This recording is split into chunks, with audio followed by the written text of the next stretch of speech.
வணக்கம் என் அன்பு மக்களே. இன்றைக்கி நான் ஒரு முட்டை குழம்பு வீடியோ தான் அப்லோட் பண்ணியிருக்கேன். யூடியூப்பில் ஏகப்பட்ட முட்டை குழம்பு ரெசிபி இருக்கும். நானும் அப்லோட் பண்ணியிருக்கேன், பார்த்து என்ஜாய் பண்ணுங்கள். இப்போ முட்டை குழம்பு தேவையான விஷயங்கள் என்னென்னு பார்த்துடலாம். காஞ்ச மிளகாய் ஒரு 4 மிளகாய் எடுத்து வச்சுருக்கிறேன். ஒரு விரல் பூண்டு, தக்காளி, மீடியம் சைஸ் வெங்காயம் எடுத்து நீள நீளமாக கட் பண்ணி வச்சுருக்கிறேன். கொஞ்சமாக தேவையான அளவு புளி எடுத்து ஊற வச்சுருக்கிறேன். அப்புறம் கடுகு, வெந்தயம், கருவேப்பிலை, அப்புறம் தாளிப்பதற்கு வெங்காயம், மல்லி இலை, குழம்புக்கு தேவையான முட்டை, அப்புறம் மல்லிப்பொடி ஒரு 3 ஸ்பூன். முதலாவது நம்ம மசாலாவை வதக்கிடலாம்.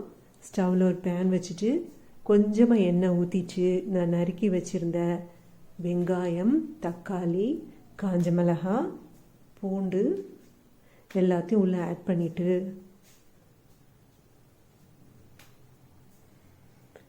தண்ணி விடாமல் ஸ்டவ்வை சிம்மில் வச்சுட்டு அந்த எண்ணெயிலே வதக்கணும்.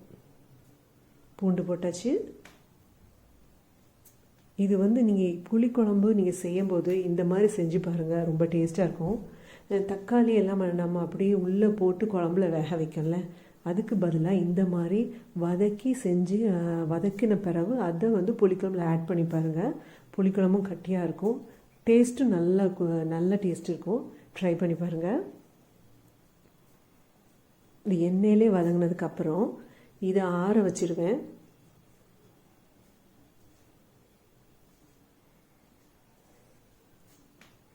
பாருங்கள், நல்லா வதங்கிச்சு.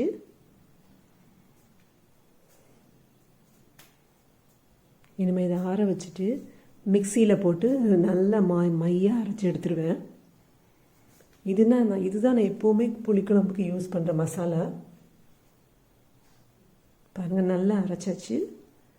இனிமேல் நம்ம முட்டை குழம்பு செய்ய ஆரம்பிச்சிடலாம். ஸ்டவ்வில் ஒரு பேன் வச்சுட்டு எண்ணெய் கொஞ்சம் அதிகமாகவே ஊற்றலாம். புளிக்குழம்பு, மீன் குழம்பு, மட்டன் குழம்பு எல்லாத்துக்கும் எண்ணெய் கொஞ்சம் அதிகமாக ஊற்றுனீங்கன்னா அது இன்னும் நல்லா டேஸ்ட் கொடுக்கும். இப்போ இதில் முதலாவது கடுகு ஆட் பண்ணுறேன்.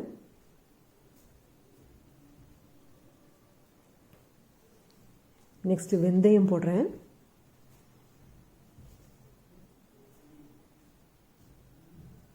அடுத்தாக்கில் கருவேப்பிலை. கடுகு வெந்தயம் லேசாக பொரிஞ்சு வந்த பிறகு கருவேப்பிலை ஆட் பண்ணுறேன்.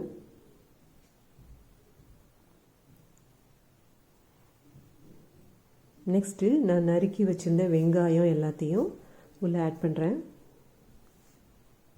வெங்காயம், கருவேப்பிலை, கடுகு, வெந்தயம் எல்லாமே நல்லா வதங்கி வரட்டும். இந்த புளிக்குழம்பு இதில் தான் டேஸ்ட் எப்படின்னா, இதை நம்ம வதக்குறோம் பாருங்கள், அதில் தான் மெயின் டேஸ்ட்டே இருக்குது. அதை கரெக்டாக செஞ்சோம்னா டோட்டல் குழம்பு டேஸ்ட்டாக இருக்கும். இப்போ நான் எடுத்து வச்சிருந்த மல்லிப்பொடி எல்லாத்தையும் ஆட் பண்ணுறேன். நான் எப்போவுமே புளிக்குழம்பு எது செஞ்சாலும் முதலாவது அந்த மசாலாவை நல்லா வறுத்துருவேன். இப்போ பாருங்கள், இன்னும் கொஞ்சம் எண்ணெய் ஊற்றிக்கலாம், எண்ணெய் காணாது. இதை வறுக்க அந்த குழம்பு டேஸ்ட்டு கொடுக்கும். இதை வறுக்கும்போது ஒரு நல்ல ஃப்ளேவர் வரும் பாருங்கள், அதிலே தெரிஞ்சிடும் குழம்பு டேஸ்ட்டாக இருக்கா இல்லையா அப்படிங்கிறத. எண்ணெய் காணலைன்னா இன்னும் கொஞ்சம் எண்ணெய் ஊற்றிக்கிட்டேன். நல்லா மசாலாவை வதங்கிச்சு நல்லா.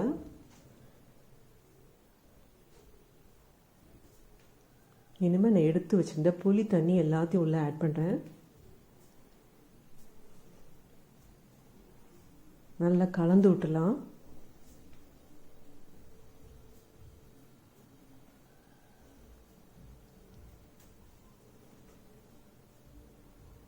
இந்த மசாலாவோட புளி தண்ணி நல்லா மிக்ஸ் ஆகட்டும்.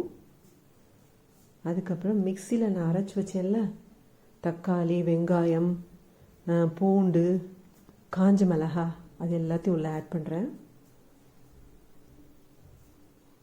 புளிக்குழம்பு செய்யும்போது இந்த மாதிரி செஞ்சு பாருங்கள், எல்லாத்தையும் வதக்கி அரைச்சி செஞ்சு பாருங்கள், அவ்வளோ டேஸ்ட்டாக இருக்கும்.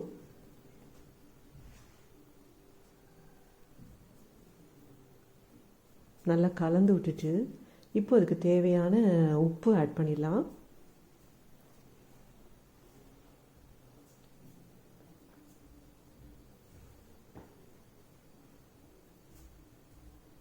உப்பு கொஞ்சம் கூடவே போடுறேன், ஏன்னா முட்டையிலையும் ஏறணும் இல்லையா உப்பு, அதனால் கூடவே ஆட் பண்ணுறேன். ஓகே, இனிமேல் அதை மூடி வச்சுட்டு நல்லா கொதிக்க விட்டுருவோம். இந்த மசாலா நல்லா கொதித்து அந்த வாசனை வரும்.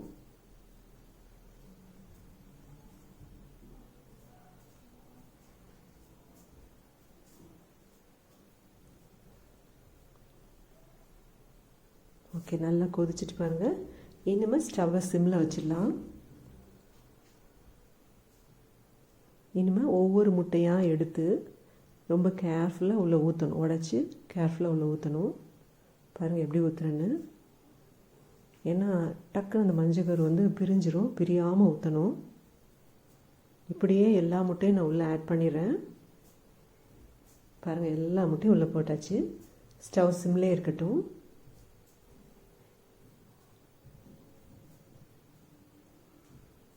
மூடி வச்சிடலாம், நல்லா வேகட்டும். பாருங்கள் எப்படி சிம்மில் இருந்தே அந்த முட்டையெல்லாம் நல்லா கொதித்து வருது பாருங்கள் குழம்பு. நான் போட்ட முட்டையெல்லாம் அப்படி முழுசாகவே இருக்குது, ஒன்று கூட கலையலை. எடுத்து காட்டுறேன் பாருங்கள்.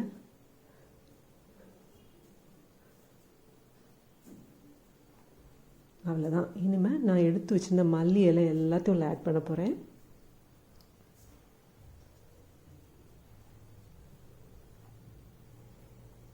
பாருங்கள், முட்டை குழம்பு எவ்வளோ கலர்ஃபுல்லாக இருக்குது.